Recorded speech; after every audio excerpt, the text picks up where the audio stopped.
way. Do you want to go see Daddy's cars before we leave? Yeah. Resilience. Resilience means that you, in short, can shine through any bad situation. And you can rebound, you can be elastic, and you don't necessarily let all the bad things in life knock you down, even though they're trying to. If you want to live this life, you gotta have resilience, because despite what you see on YouTube and Instagram, just doesn't always work. I have had quite the year of luck with cars, and I feel like it's been blow after blow. Thankfully, I will say this, Ethan, he's amazing. He was able to catch this scenario before it got bad. Before I continue with anything, I just wanna let you guys know that as you guys are watching this, I am in Brisbane. I think this will be a nice break away from my personal cars. But I'm in Brisbane, I'll be with Luke Fink. Check out my Instagram. I'm gonna be in one of the last events that Luke's track is ever going to have in Brisbane. So show some support for Luke. I'm gonna be there just having fun. So I wanna see you guys and meet you guys as well. Anyways, resilience.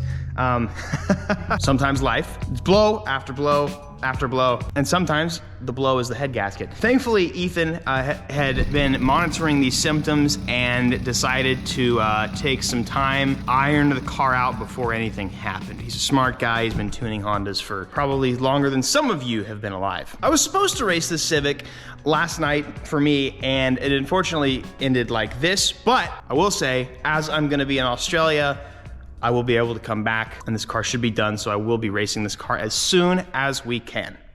Babe, how important is men's skincare? So, especially for guys that work in the garage. I slept on skincare for a long time and quickly realized as soon as I started taking care of myself how important it was. Boys, I'm telling you right now, ain't nobody like you when your face is dirty. That's nasty. Big thank you to today's sponsor. Today we're gonna talk about Tej Hanley's skincare. And I'm gonna just, before I say anything, I want to show you guys why this is such a cool deal. So right here, like this is the box you would get. It's like, okay, dudes are like, oh gosh, that's a bunch of things to put on my face. A married woman made this card, for sure. Not only does it show you exactly what to do and when, it shows you nickel size, one pump, or pea size, depending on what you need. And actually on the bottles as well, even says AM, scrub, PM, eyes. You can't put that the wrong place, wash, so you have a regular wash. They make it so simple. I can put together an engine without anybody telling me what to do. However, when it comes to my face care, it's nice to have a very in-depth step-by-step guide. They make skincare easy and they provide you with all of the products you need. Don't just take my word for it. They have over 5,000 five-star reviews on their website that you guys can go and look at. I heavily underestimated it for a long time, but when I started taking care of my skin, it felt so much better, and people notice it. People really do notice it. Like if you got a dirty face, people see that. Because Tej Hanley is sponsoring this video, they're giving a huge offer for you guys. The link in the top of the description, I can save you guys 30% off your first box plus a free gift. So don't miss out on this deal. If you have been thinking about getting those blackheads and just gross pores cleaned out, just get your face all looking nice, I got a link for you, boys. And in addition to this, members of Tej Hanley get 20% off retail price, free shipping in the US. Everybody's skin's different, so you can customize your box, and there's exclusive monthly deals whenever you join. Thank you to Tej Hanley for sponsoring. Don't sleep on the face care. Let's get back onto the video. All right, well, I have a little bit of an unfortunate update for the Civic scenario. We've been working pretty hard on it the last couple days here and got the boost by gear working, although the first ECU that we had, it was not functioning on. Chased our tail a little bit on that, but we got the boost by gear working. We ended up changing the wastegate spring because previously this car was on straight gate with a lot of spring. So we wanted to get the boost solenoid on and dial in boost by gear because it was just way too much wheel spin, of course, before. That's all working. We have an 8-pound spring in the gate. We got it on the dyno. We did realize before we even put it on the dyno that the car was missing almost a gallon of coolant. So right away, I mentioned to Evan, like, there might be a problem, but let's see what we can do. We started running the car on the 8 pounds, worked our way up to just like 12, 13 pounds. We started seeing, on one run, we could see that the overflow was getting filled, that the cap had let go. And we were hoping, you know, maybe it's just the cap, but no, another run or two, and we could see that it's definitely pushing coolant out. So the D-Series motors are notorious for either head gasket problems or spinning a rod bearing. So looks like we probably have a head gasket issue right now. We're going to lift the head off and see what we see inside.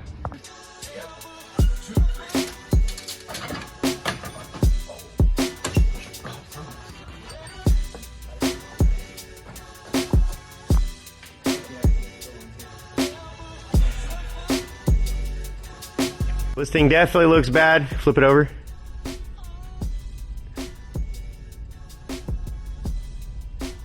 Yeah, I'd say she's bad. Very bad right there. Definitely bad here as well.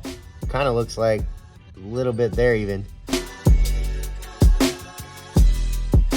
Test 1. That one's really good. Cylinder number 2. The number 3 leak down. Also very good. Number 4, also good. He didn't elaborate on this much, but we had a bunch of issues with the ECU that I had, this Honda ECU that I bought from this guy locally, who's a dealer for them. Like, it was just bad out of the box. And so that was kind of it was a bunch of, normal car things, like things don't actually work. When you have this many things going on, something ends up just not working. So ECU was having a problem, and then we ended up trying another one and getting some other stuff done, and then we figured out something else wasn't working, and yada, yada, yada. And then all of a sudden on the dyno, the water started burning like crazy. And so I'm glad Ethan was paying attention to that. Because of him, this car is now saved, and I can still drive it for a little bit longer. What I do want to say is I'm not planning on running the D16 for forever in this car. I'm going to drive it until it explodes. So thankfully, there is going to be some kind of driving before it explodes, I think, thankfully. But we're planning on doing something to the block to maybe kind of give us a little bit more structure in the sleeves, and then come back and just get jiggy with it. But I'll be engine swapping it. Promise, it'll be pretty fun. I'll be engine swapping it, and we'll actually be making it fast, but I need to get it out there and test and see if the car actually works. This is a short update, and I just want you guys to know that, life happens. I'm gonna be real with you guys, and you gotta be resilient about it. A lot of people just let situations dictate their lives, and I'm not gonna lie, in the moment, it's hard to not get super frustrated and not want to quit. But if you have resilience, you'll sit there, you'll kind of weigh your options, and you'll be like, you know what? It's okay. We'll be able to come back stronger, and you can turn problems into, not solutions, that's kind of a cringe saying, but you can turn problems into opportunities. Short update. Again, I am in Brisbane, so I hope to see you guys. This Thursday we're gonna be doing some drifting. I think Saturday is the big meet. I flew 20 hours to come hang out with you guys, so if you gotta drive a little bit, that'd make my day. I would love to meet you guys. 12 years of YouTube, I've been needing to meet my boys in Australia. I love you all. Peace out. Wait, no. Yeah, is that it? I don't even know if all right, bye.